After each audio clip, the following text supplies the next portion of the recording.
Welcome to Theme Park HD, where we bring you the latest and greatest at the theme parks, special events, experiences, and even some sports. Join us as we check out the latest construction updates at the Universal Kids Resort in Frisco, Texas.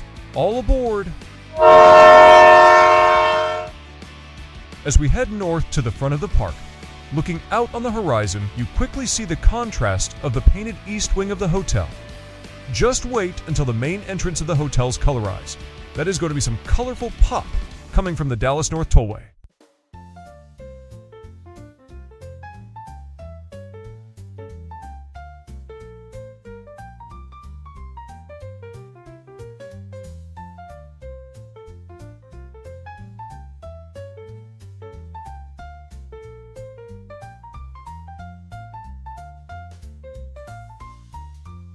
Arriving at the front of the hotel, we take a quick moment to remind you that room reservations will go on sale to the public in just a few months before we wrap up 2025.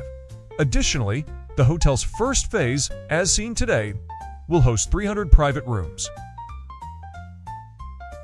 Turning the curve around the east wing, we pause to take notice of the southeast mural site, one of the 4 wing end caps featured at the hotel that will stand as a vibrant, IP-themed billboard seen from across the roadways.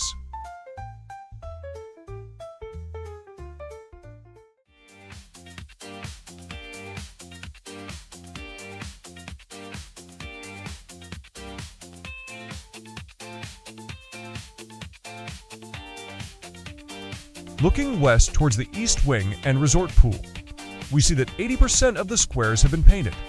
Taking our attention down to the pool area, infrastructure supports have been put in place, as evident with the protruding black pipes, which is very fancy talk for, hey, we don't know what those are for. Any pool experts here want to speak up? As for the pool itself, in the words of the famous blah blah, climb to get excavating. Here at the hotel interior, parkside with the connected Gabby's Dollhouse, outside of the exterior color painting, not a ton to update you guys at home. We will take the time now to remind and share that the Gabby's Dollhouse will be a blended retail experience, if you think American Doll style, with an outside courtyard play area, swimming upstream to Spongebob's Bikini Bottom. You hear what we did there? We see the crane crew unloading prefabricated concrete wall forms. For what? We don't know. Also continuing the progression is a Universal office building. Taking a 360-degree look into this land before we dive into the attraction specifics. Right off the bat, we see the beginning of the installation for the Zierer roundabout ride. The ride in turquoise on the screen.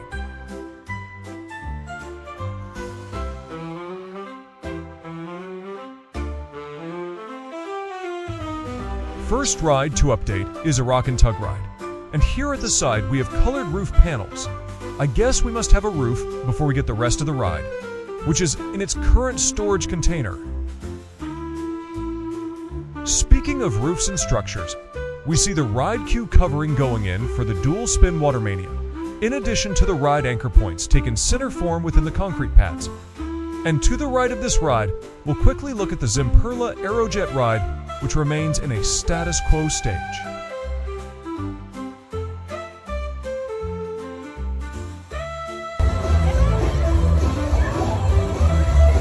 And rounding out our time here with SpongeBob is the aforementioned Zierer roundabout.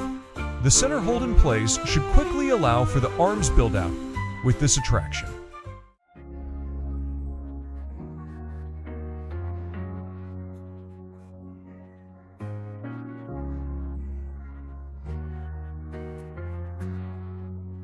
Entering Jurassic World, how can we not but start with our favorite ride in the park, the Cretaceous Coaster. Work continues on the loading platforms and carriage house, along with concrete along the ride perimeter that will soon give way to the safety fencing. Looking southwest into this land, we see trees of all sizes and kinds. While some may remain here for the Jurassic landscaping, many of these will leave this temporary corner stores out and head into the respective place in the park. Aside from the trees that got us all fuzzy and warm, we check out the latest progress on a large building structure that will house the inside that ride for the dinosaur attraction, along with a small complimentary open structure that will host the dinosaur meet and greet.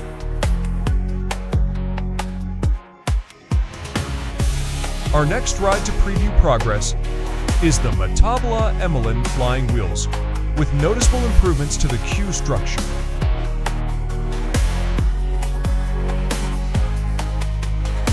Moving on to the dual Zamperla jumping towers, we see seats on site for both towers, with the other tower still laying in the storage lot. Each tower will hold up to 16 riders at a time, essentially cubing the ride pole lift for the up, down, and spinning movements.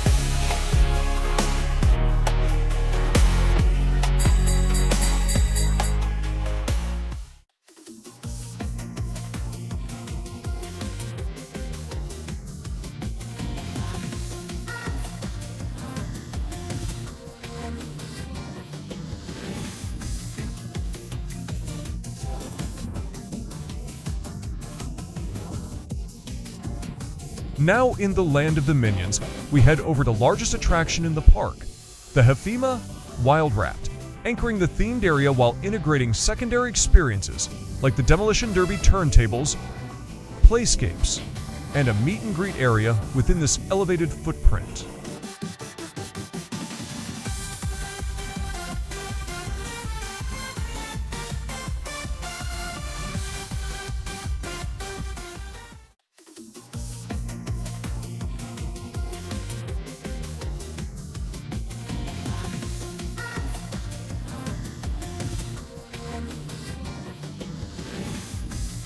Checking in on the Hefima Wild Raft water attraction, construction efforts are focused on the ride's loading and unloading station, as we see here in the video, which will house a large ride cart tube conveyor belt that will bring patrons up and down into the water.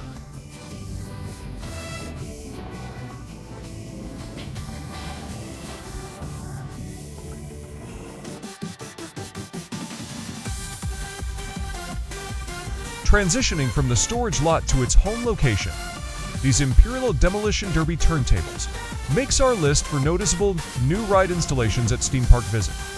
This dual ride will allow up to 12 adults and 12 kids to a ride at a time, with a max hourly capacity of up to 480 riders.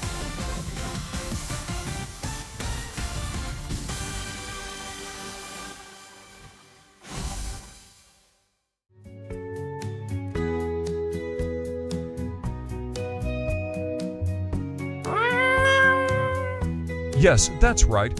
We are now in the land of Puss in Boots. An immersive area that will feature cat adoptions, character meet and greets, kid carnival games, the flying carousel swings, along with a themed concession stand, and a to-be-determined inside ride that we're all speculating about.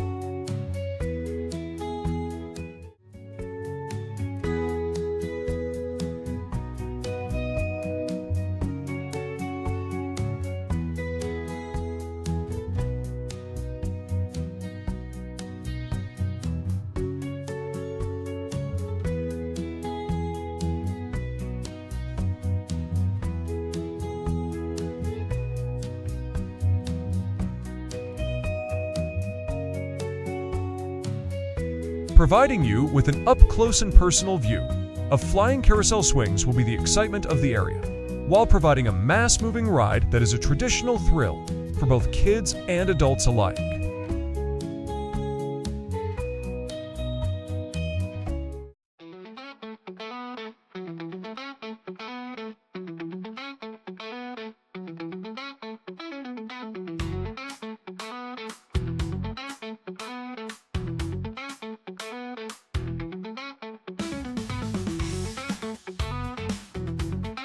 Hey, what's that smell? No, it's not an ogre, but the Universal Orlando fan-favorite snacks, Strexel and Swamp Dog, that would be making their way to Frisco, Texas, featured at this small concession stand in the middle of the area. As we pan through, we start to see the forms being laid for the Splash and Mash wet-dry play area, which will welcome visitors coming in from Puss in Boots Land. While this area will likely have one true ride with several sensory immersive experiences.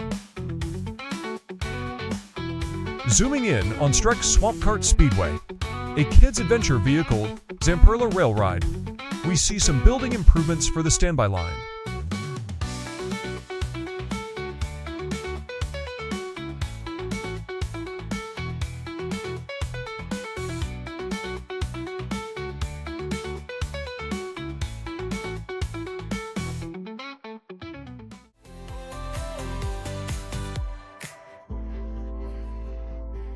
Our final themed land stop for today. We scurry through Trolls Land, where we see the continued painting of the exterior buildings, with color and aesthetics now added to the concession stand building. The ride operator house for the Samba Tower 8 ride is structurally complete, and Rhonda's Trollfest Express awaits the finalization of the roof for the shaded wheat areas.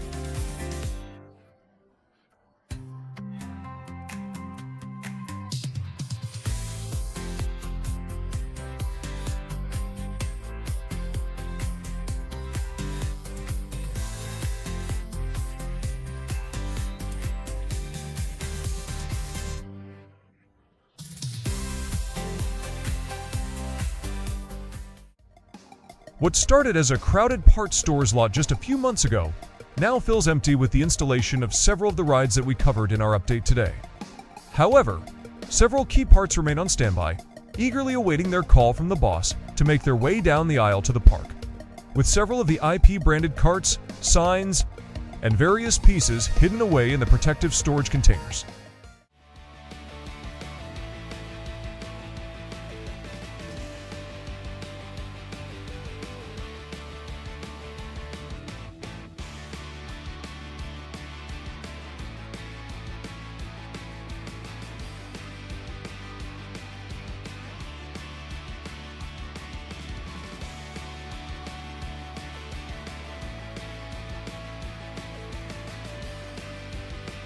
As we make our final lap around the park here at Universal Kids Resort in Frisco, Texas, we close out the month of August and head towards the September Labor Day holiday, with only 8 months and change until the tentative park opening date. As several have stated, there's a lot of work to be done both on the inside and outside of the park. And to quote the famous 1980s Glenn Frey and Kenny Loggins song, "The heat is on." Thank you again, and please make sure to like and subscribe as we continue to bring you the latest and greatest of the theme parks, special events, experiences, and even some sports.